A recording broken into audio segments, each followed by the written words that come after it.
Talvez você tenha pesquisado no YouTube como que funciona o processo seletivo de mestrado aqui no Brasil. Talvez você me conheça e queira saber um pouco mais como foi o meu processo e, enfim, montei esse espaço para sentar com vocês e falar sobre o processo seletivo de mestrado aqui no Brasil.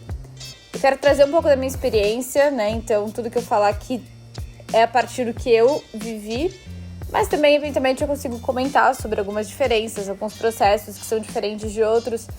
E, muito provavelmente, se você ainda não passou por isso, você está sentindo que é um mundo muito obscuro. E foi exatamente assim que eu senti. Eu estava na graduação, fiz iniciação científica, gostei muito do processo de pesquisa, um processo muito mais acadêmico, e decidi que eu queria realmente seguir a minha vida fazendo uma carreira acadêmica. E, consequentemente, o próximo passo depois da graduação é o mestrado. Só que primeiro que parecia muito distante, parecia algo muito além do que eu seria capaz de fazer. Segundo, que eu não tinha informação suficiente, então muito diferente do colégio para a faculdade, que é um movimento tão trivial que a gente tem todas as respostas um pouco na nossa mão.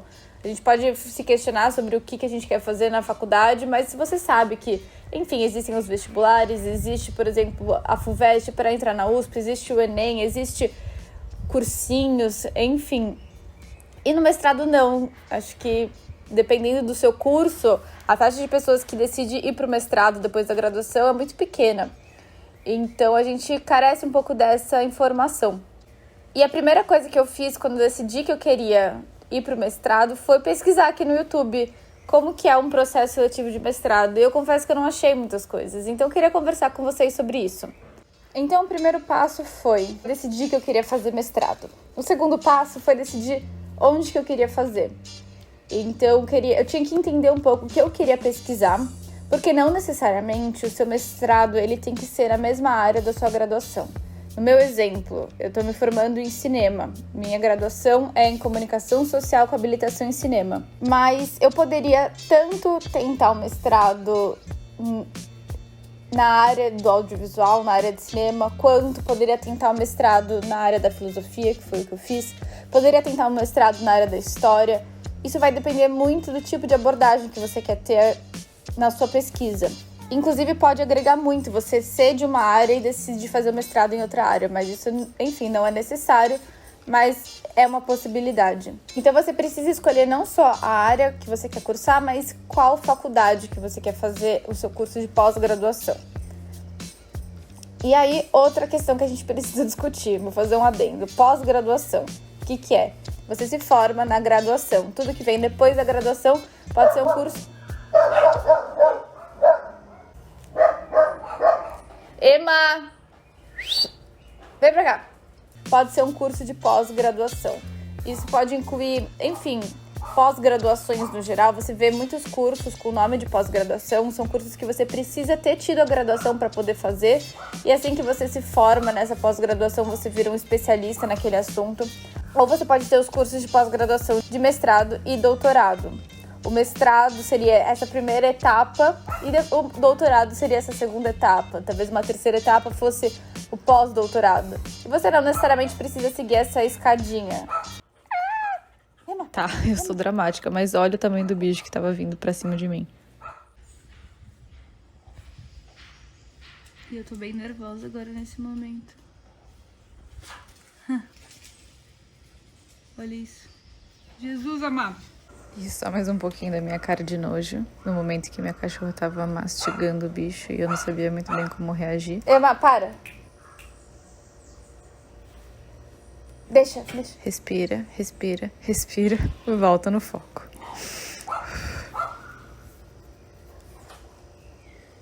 Concentração, Júlia, concentração. Pessoas passando, sorrisinho de simpática. Bom, depois que você pensa qual que é a área que você quer estudar, você pode pensar em quais são essas faculdades. E uma forma muito boa de você começar a filtrar quais são as possibilidades é você ver a avaliação que cada um desses cursos recebe. Então, por exemplo, a partir do momento que eu decidi que eu queria estudar filosofia, eu entrei numa lista da CAPES, que eu vou deixar aqui embaixo o link para vocês, coloquei o meu curso, que seria mestrado, coloquei a área, que seria filosofia, e aí aparece, é uma nota que vai até 7, então 7 seria a nota máxima. Isso pode ser uma forma muito boa de você avaliar qual curso que você quer aplicar para. Outra forma também que eu optei na hora de escolher a minha faculdade foi conversar com pessoas que estão nessas faculdades. Da mesma forma que talvez quando você estava no vestibular, você talvez tenha conversado com pessoas que estudam em faculdade pública, em faculdade privada, uma faculdade muito grande, uma faculdade menor, uma faculdade com mais infraestrutura, uma faculdade com mais nome. Às vezes a gente conversa com alunos dessas outras faculdades para entender como é que é o estilo de vida, como é que é a vivência naquele lugar. E eu decidi fazer isso também. A partir do momento que eu filtrei um pouco mais as minhas opções, e aí eu tentei me restringir às áreas de filosofia ou audiovisual, então eu ainda nesse momento cogitava as duas opções, e eu cogitava o meu mestrado ou na USP ou na Unicamp. Então, o que eu fiz? Eu tentei entrar em contato com pessoas que estão fazendo esses cursos de mestrado nessas faculdades que eu me interessava. E isso foi uma mudança muito grande, isso foi muito bom para entender melhor como é que é a dinâmica, como é que são os processos. E aí a gente vai para a próxima etapa, que é o processo seletivo. A partir dessa conversa, eu decidi que eu queria focar em uma opção. E no meu caso foi filosofia na USP. Então, em paralelo, eu comecei a estudar um pouco o edital. Porque, diferente do vestibular, para você entrar no mestrado, você não tem uma prova única. Em alguns casos isso acontece, mas enfim, na maioria dos casos você não tem uma prova única. Cada curso tem um edital e vai exigir algumas coisas de você. Tem editais que vão estipular que você tem que mandar o seu projeto de pesquisa, que ele vai ser avaliado. Tem editais que vão exigir alguma prova de línguas. Tem editais que vão restringir que você tem que ter uma língua específica e não outra. Tem editais que exigem provas específicas da área. Isso realmente varia muito, inclusive os pesos que cada edital dá para cada uma dessas possíveis avaliações. Então é muito importante que você entenda como que funciona cada um desses editais e fique muito atento aos prazos, porque também se você decide fazer o mestrado muito de última hora e por uma questão de dias você perde algum prazo, isso realmente significa que você teria que esperar até o ano que vem para tentar de novo. Mas enfim, então agora a gente está com o nosso edital em mãos e a gente vai entender exatamente quais são essas etapas e eu realmente indico que você tenha na mão essas datas, então anota na sua agenda, no seu calendário, enfim. Se vocês me seguem no Instagram, vocês sabem que a minha vida é movida a planejamento, então a primeira coisa que eu fiz foi colocar no meu Google Agenda quais são essas datas finais importantes. E esse momento de pensar nos editais, para mim, foi mais ou menos em março. Então, em março do ano passado, em março de 2020, eu decidi que foi bem no começo da pandemia, eu decidi que eu queria fazer meu mestrado em filosofia na USP. Bom, e assim que eu escolhi a minha faculdade, chegou o momento de estudar esse meu edital. E esse edital estipulava que o processo de inscrição nesse processo seletivo exigia o envio de vários documentos, que, enfim, eu fui atrás disso, essa não foi a parte mais difícil, mas também um projeto de pesquisa. E foi muito bom que na minha graduação eu tive muito contato com isso e eu desenvolvi um projeto de pesquisa que foi a minha iniciação científica. Eu senti que eu consegui passar e ter uma avaliação positiva porque o meu projeto estava muito bem formulado. Eu passei um ano na minha iniciação científica e depois da iniciação científica fiquei com orientação de outros 2 professores da minha faculdade, da minha graduação, para fazer todos os ajustes necessários nesse projeto. Então ele ficou bem redondinho, assim. Hoje em dia ele mudou bastante, mas, enfim, para aquele momento era o suficiente. E muitas pessoas não têm esse projeto quando decide fazer o mestrado. E esse costuma ser o grande ponto de atenção, né? Como você vai formular um bom projeto, talvez no curto período de tempo, talvez sem tanta orientação, se você já se formou na sua faculdade, talvez você não tenha um contato tão próximo com professores, enfim, isso é uma questão. E depois de feita essa inscrição, o que eu teria que prestar atenção é 2 provas, uma de filosofia e uma de línguas, e eu teria que tirar acima de 5, se eu não me engano, ou 6, mas eu acho que acima de 5, tirando acima de 5, eu iria para a próxima etapa, e no lugar da prova de línguas, eu poderia enviar algum certificado. Eu decidi fazer a prova de tradução, mas enfim, teria essa opção. E aí, se eu passasse nessa etapa, eu iria para uma arguição, que é como se fosse uma pequena banca, onde 3 professores, né, no meu caso, da minha área. Então, dentro da filosofia, a gente tem várias linhas de pesquisa, e aí seriam 3 professores da estética, que é a linha de pesquisa que eu apliquei.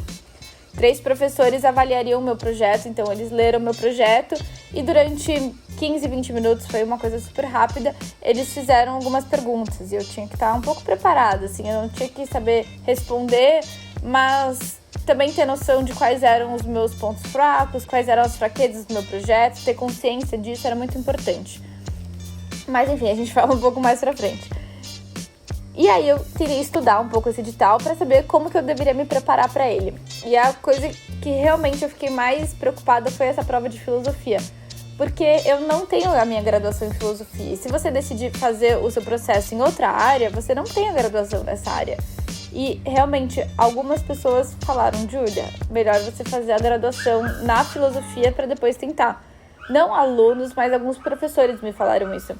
E como eu já tinha feito uma graduação, tava terminando a segunda graduação e eu pensei, não tenho a menor condição de... Eu até teria vontade, mas não tenho a condição de fazer uma terceira graduação em filosofia. E realmente isso não foi necessário. Dificilmente isso vai ser necessário se você seguir esses meus passos aqui.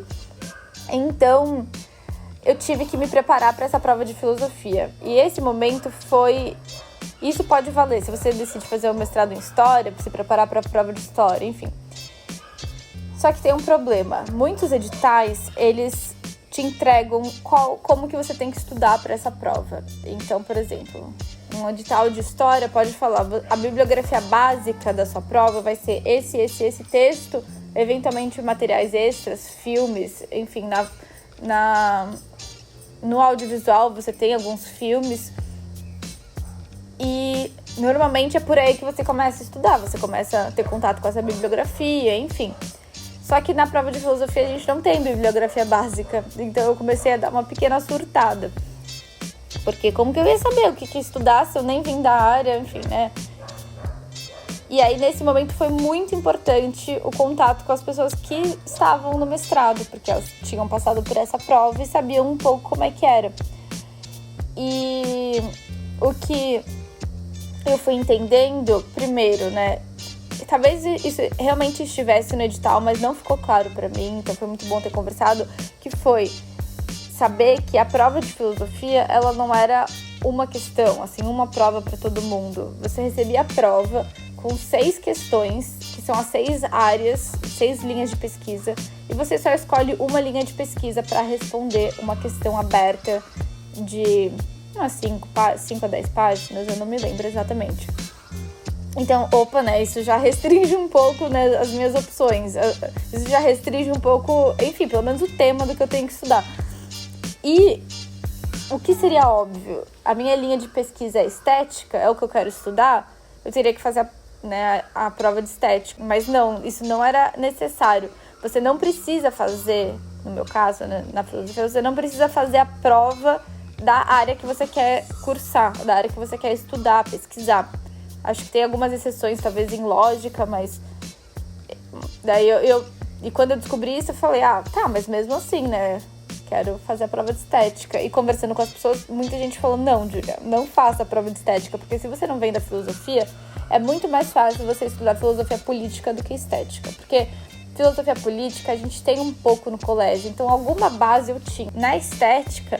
Nunca, pelo menos no meu colégio, eu tive alguma matéria de Kant sobre estética, de Schiller, enfim, eu nunca tive esse contato. Então, essa sacada pra mim foi, tipo, só isso já vale você conversar com pessoas que fizeram as provas que você tenha vontade de fazer. E aí, decidi me preparar para essa prova de filosofia política, passando por todos os principais filósofos. E nesse momento eu pedi ajuda de alguns textos básicos. Se vocês quiserem saber da filosofia, eu posso deixar também uma lista aqui para vocês. Mas enfim, eu comecei a ler o texto Primeira Filosofia, que é de alguns professores lá da USP. Um texto bem de ensino médio, mas que foi essencial para pelo menos me dar quais eram esses principais filósofos e, enfim, pequenos fragmentos. E aí o que eu fui fazendo foi tentar ter esse panorama geral e entrando em cada um desses filósofos para depois traçar as conexões. Então eu tive esse panorama geral com esse texto. Para entrar em cada um dos filósofos, eu fui estudar pelo YouTube. Foi a primeira vez que eu estudei pelo YouTube e eu achei sensacional. E tem um canal que salvou a minha vida, que eu sempre falo no meu Instagram, que é do Matheus Salvadori. E ele tem vídeos incríveis no YouTube sobre filosofia. E acho que é sempre válido. Foi válido para mim, pelo menos, para conseguir ter essa base da filosofia, né? A gente pode falar sobre isso em outro vídeo. Mas decidi começar estudando dessa forma. E a meio que terceira etapa foi traçar essas conexões, que foi o grande, acho que, diferencial. Quais são esses diálogos? Quais são os temas que são tratados de forma diferente por cada um desses filósofos, sabe? Então, essa amarração, assim, deu muito certo. Quando eu fui fazer minha prova, foi sobre um autor que eu nunca tinha estudado. Não estava na minha lista dos autores. Mas tinha um texto e eu tinha que comentar esse texto. E aí o que eu fiz foi trazer toda essa minha bagagem de vários filósofos e comentando, tipo, então esse momento, essa passagem, ela tá alinhada com essa filosofia. Enfim, essa outra passagem, ela tá muito mais alinhada com essa outra filosofia. Foi um pouco assim que eu fui desenvolvendo a minha prova. Deu pra tirar uma nota considerável, deu pra passar, assim, sem nenhum sufoco. Então, senti que não foi todo esse monstro de 7 cabeças que eu tava imaginando. E pra prova de inglês, eu realmente não me preparei, porque eu não tinha nenhum certificado pra apresentar, mas eu já estudei por muito tempo inglês, sentia que ia ser muito tranquilo e realmente foi bem tranquilo. E a prova de tradução, caso alguém tenha alguma curiosidade sobre isso, é um texto em inglês pra passar pro português. Eu poderia ter escolhido o inglês, o francês, o italiano, o alemão, acho que eram essas as opções. E aí, enfim, né, eu escolhi o inglês. Bom, agora a gente vai para outra etapa desse processo seletivo, que foi essa aproximação que eu teria com a faculdade. Porque nas provas você ou tira uma nota boa ou você tira uma nota baixa. Mas nessa etapa da arguição, que é a etapa com pessoas, eu sentia que era muito importante eu ganhar a confiança de alguns professores, mostrar que eu não venho da filosofia, mas eu tenho a competência necessária. E essa habilidade um pouco mais, não é nem política talvez, né, mas essa aproximação da faculdade, se você não é daquela faculdade, isso foi muito importante. Isso foi muito importante para, pelo menos, ter a segurança de que eu estava conhecida naquele espaço. Eu não sei afirmar se isso fez toda a diferença, né, na minha aprovação da banca ou não, mas isso, pelo menos pra mim, fez. Eu fiquei mais segura. E como que foi esse processo? Na maioria dos processos seletivos, no momento da sua arguição, da sua banca, você pode comentar qual que é o professor ou professora que você gostaria que fosse seu orientador. E é muito importante você saber quais são as suas opções de orientadores, porque a sua relação com o orientador vai fazer muita diferença no seu mestrado, no seu doutorado. Então, o que eu fiz, né? Decidi em março que eu queria fazer o meu mestrado na filosofia.